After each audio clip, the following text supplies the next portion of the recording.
and his crew of snarky, foul-mouthed spies. Jesus Christ! God!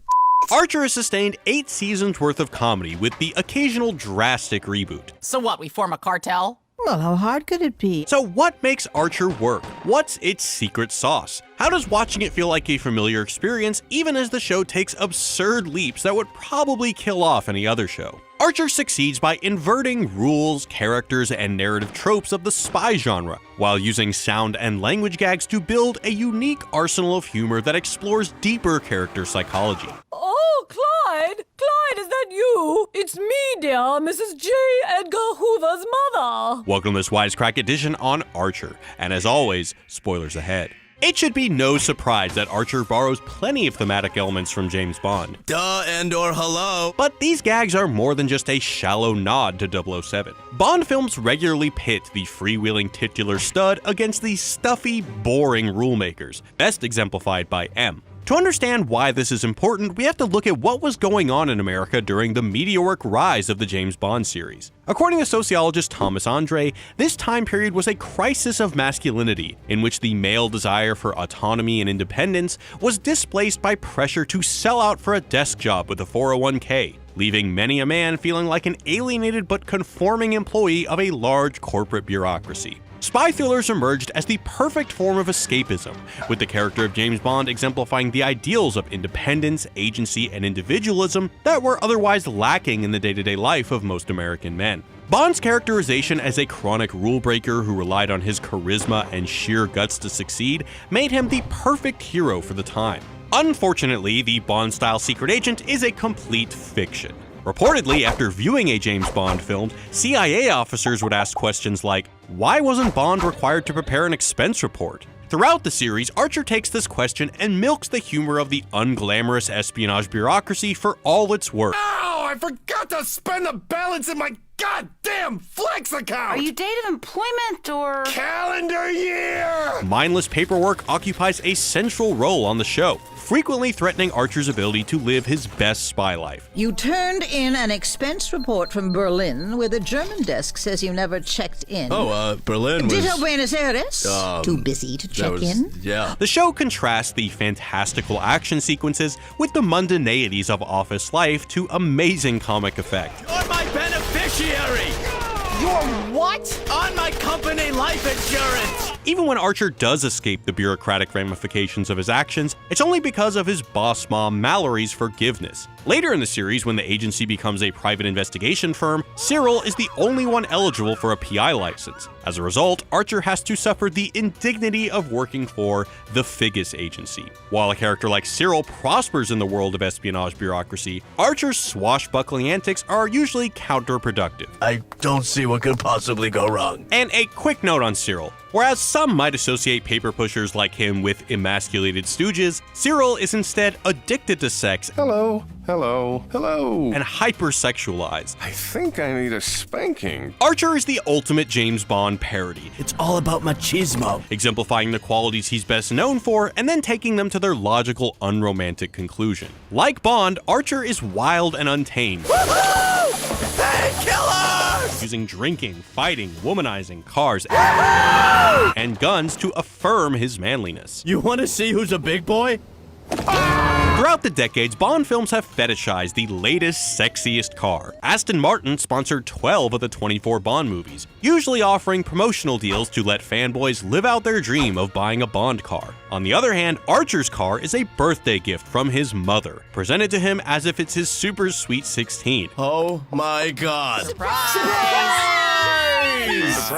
Adding to the adolescent feel, the car gives Archer an embarrassing erection. Oh, God, he's got an erection.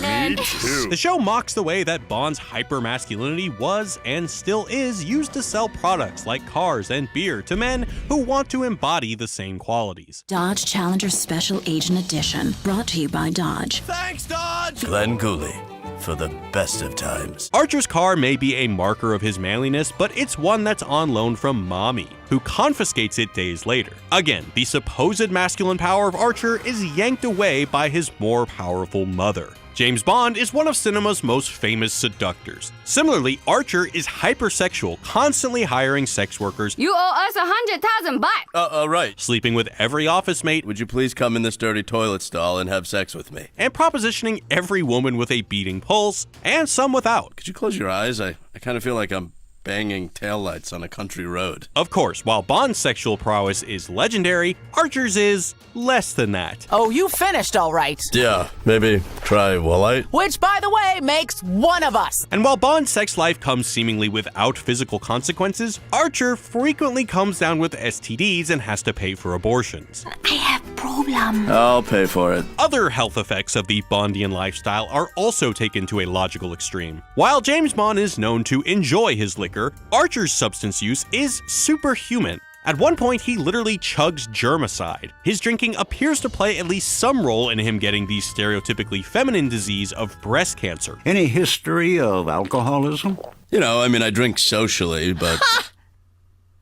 I didn't have breakfast. Hardly the stuff of a 00 playboy. Before Archer undergoes chemo, he has some of his sperm frozen. Later on, Lana secretly uses that sperm to become pregnant and have his baby, without his permission or even his knowledge. For the oblivious Archer, even becoming a father somehow plays out as a twisted form of emasculation. Cancer isn't the only health ramification of Archer's secret agent lifestyle. There's also tinnitus, a hearing loss caused by too many damn guns going off all the time. Either James Bond is always wearing earplugs or his creators ignored the pesky realities of inner ear damage. At one point, Archer and his crew even solidified tinnitus as the show's pet cause, attending an annual fundraiser for the American Tinnitus Association. Once again, Archer subverts the bulletproof James Bondian fantasy by dragging Archer into the bleakest realities of his mortal body. But is there something more to Archer's hearing loss? Communications scholar Ian Daw thinks so. In his essay, Archer, a Spy Parody for the Ears, Daw argues that Archer's tinnitus is more than an ongoing gag. It's actually an important aspect of the show's preoccupation with sound and language, which are both used to generate laughs and to provide deeper insights into character psychology.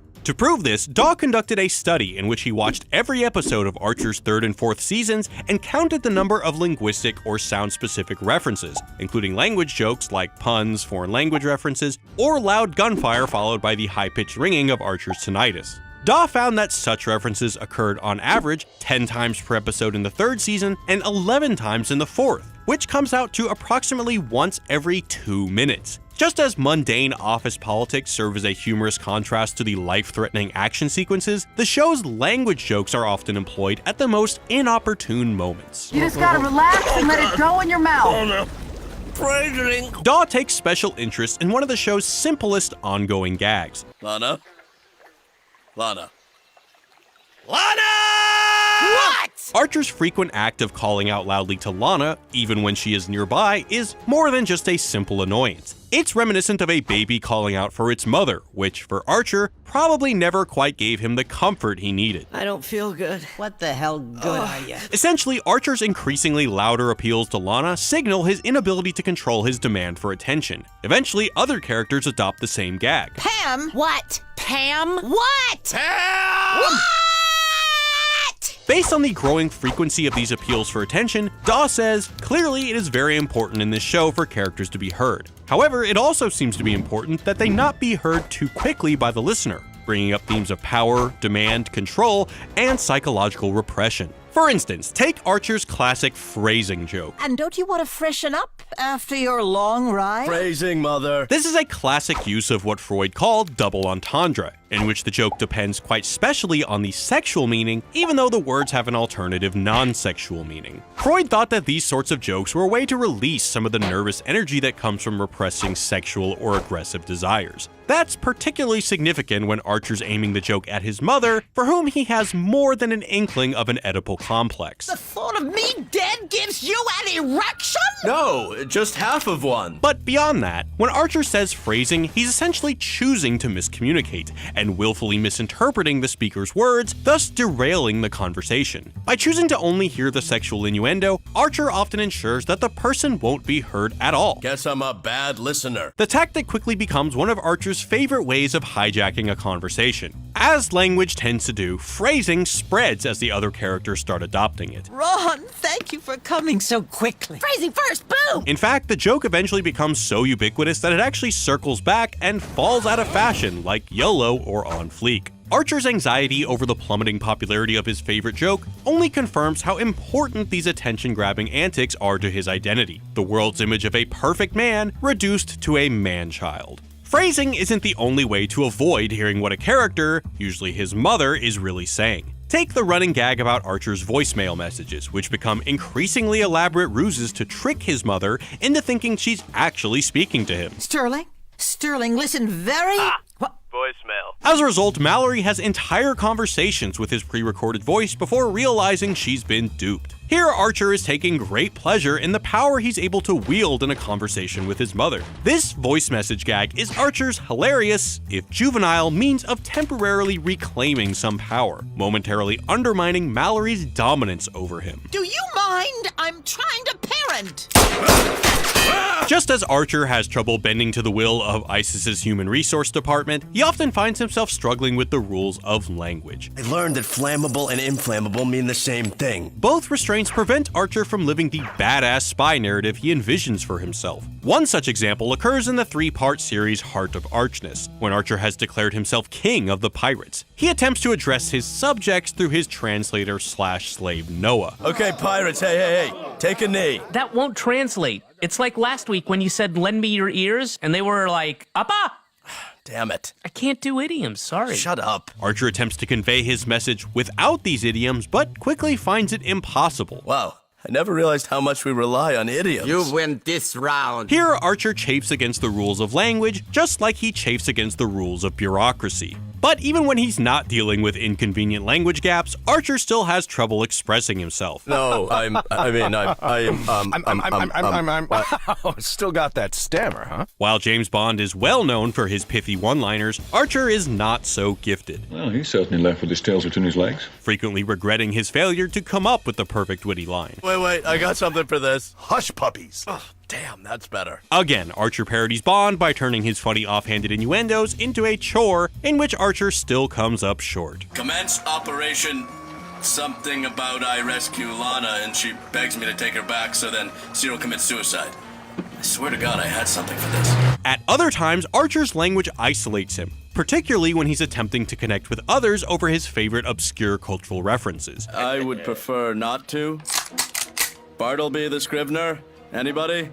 Not a big Melville crowd here, huh? While he's constantly grasping to be heard and to impress through his brainy callouts, he rarely receives any affirmation. Where am I, William Sapphire? It's always disappointing to have your thoughtful cultural references fall flat, and not even the greatest spy in this fictional cartoon land is immune to the shame. Read a book. Archer's chock full of fantastical fight sequences, wildly ambitious spy missions, and unnecessarily complicated weapons technology. But much of the show's humor rests in the linguistic communications between the characters. I honestly have no response to that. His lingering adolescent sense of being an outsider, formed over an impressive 15 years spent at boarding school, are perfectly expressed in his overenthusiasm for coining group slang and his wildly obscure pop culture references that inevitably fall flat. Most of all, Archer embodies the perennial secret agent struggle born out of the 1950s masculine anxiety about being cogs in the corporate machine. But what do you guys think? Will Sterling Archer ever learn to listen? Will there ever be a joke good enough to replace phrasing? I mean,